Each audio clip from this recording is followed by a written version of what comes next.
My mother grabbed my shoulders in her kitchen and told me to confess to a felony my sister committed. A man was in the ICU with a shattered hip. My sister had been driving my car, and they'd already typed my confession before anyone asked me a single question. My name is Iris Ashford. I'm a federal judge. My family had no idea. This is what happened when they tried to use that against me. I'm 39, and for 14 years my family believed I filed paperwork in a courthouse basement somewhere. I drove 6 hours home to Millbrook County because my 13-year-old niece, Emma, asked me to come for her grandfather's birthday. The house looked exactly the same. White columns my father couldn't afford, a banner reading Ashford for state senate in my sister Colleen's campaign blue. There's a wooden bowl in the front hall where every set of car keys goes the second you walk in. My mother started that when I was 7 and called it hospitality. It's really inventory. On the living room wall hangs a photo timeline of our family. I'm in 9 pictures, and the newest one is from a graduation 14 years ago. Nobody voted me off that wall. It just quietly stopped, including me, the same way it had stopped including the truth about who I actually was. My father introduced me to a county commissioner that night. This is our oldest. She does something with filing at a courthouse. I let it stand. I'd been letting it stand so long it had stopped feeling like a choice. That night, someone mentioned yard signs needed from the storage barn. My sister insisted it happen immediately. I went to bed. Around midnight, I heard the garage door, low voices, and later, when I came down for water, the key bowl sat completely empty, in a house with 4 cars in the driveway. I noticed it the way you notice a crooked picture. I didn't think about it again for 2 days. I should have. The local news came on the next morning while I made coffee. A man struck on Route 9, left in a ditch, critical condition at Mercy Regional. My father shut himself in his study on a phone call. Colleen supposedly had a migraine and never came down. I found my mother outside at 7:15 a.m., wiping the garage door frame with a dish towel, chatting about pollen. My SUV wasn't where I'd parked it. The right headlight had a fresh crack running through it, and the whole panel had been wiped suspiciously clean. "Come inside, Iris," she said. "Family meeting, Dale Whitfield." My father's lawyer since before I could drive, a man who taught me to fish off a dock at 9 years old, was already at the kitchen island with a legal pad and a finished cup of coffee. They hadn't called him after talking to me. They'd called him instead of talking to me. Nobody asked if the man would live. They talked about exposure, about the next 72 hours, about a manageable outcome.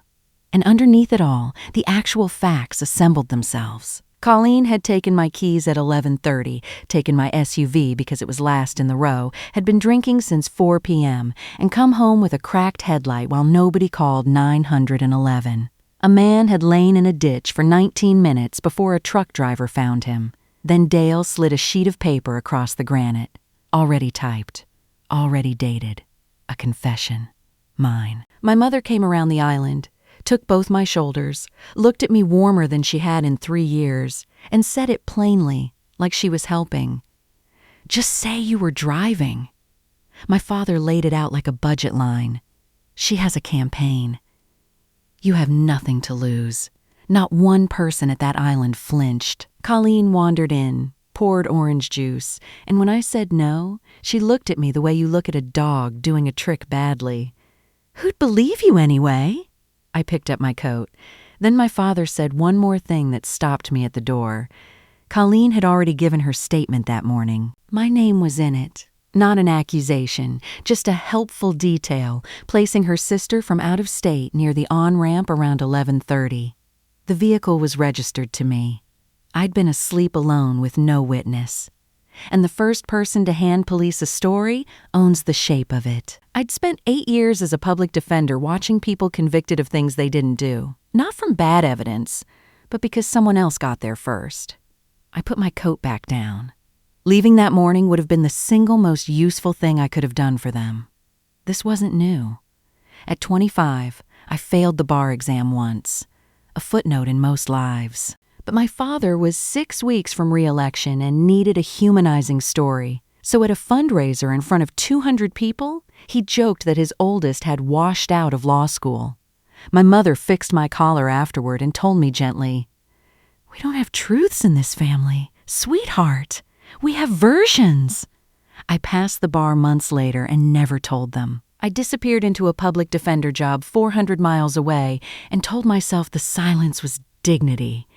It took a man bleeding in a ditch on Route 9 to show me it had never been dignity at all. By Sunday, state police had taken the case, and Dale returned with a cleaner version of my confession. Panicked, softened to become disoriented. I called an old colleague, Renee Okafor, a defense attorney I trusted completely. She asked exactly 2 questions. Had I spoken to any investigator, and had I touched my vehicle? "Only the hood," I told her. "Good," she said. "Don't touch it again."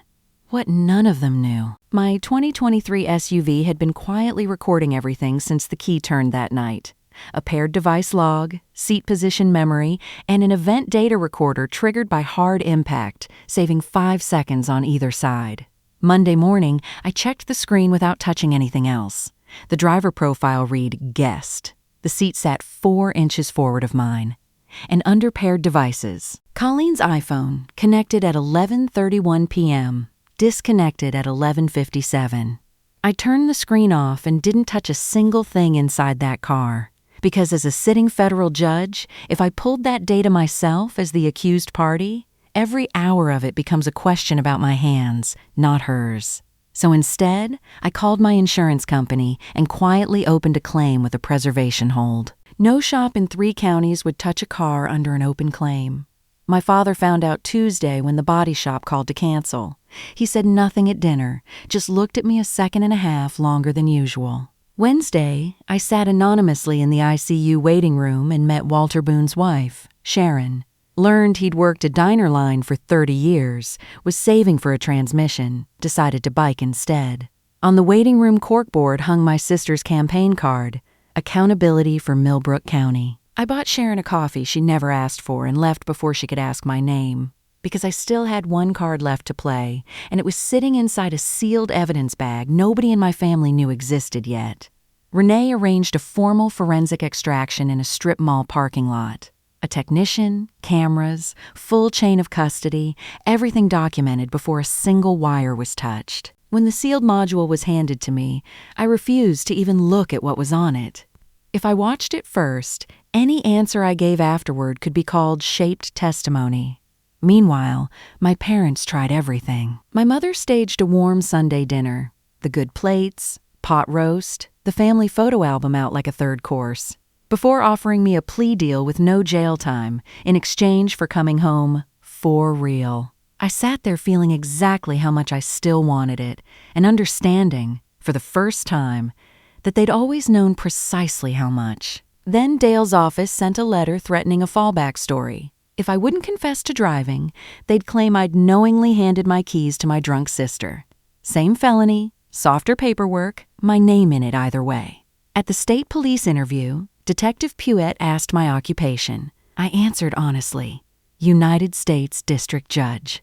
The room went silent. My mother, sitting in the lobby, heard every word. I watched her face do something I'd never seen from her before.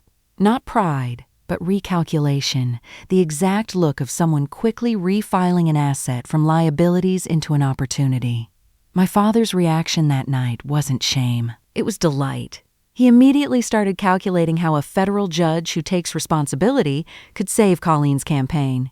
That was the moment I finally stopped hoping. Colleen herself came to my motel room one Sunday night, no phone in hand, and told me, without ever once saying Walter Boone's name, that I was strong enough to survive being the failure. She wasn't apologizing. She was negotiating. At the family meeting above the pharmacy, my father had already uncapped the pen before I walked in. I picked it up. I set it back down.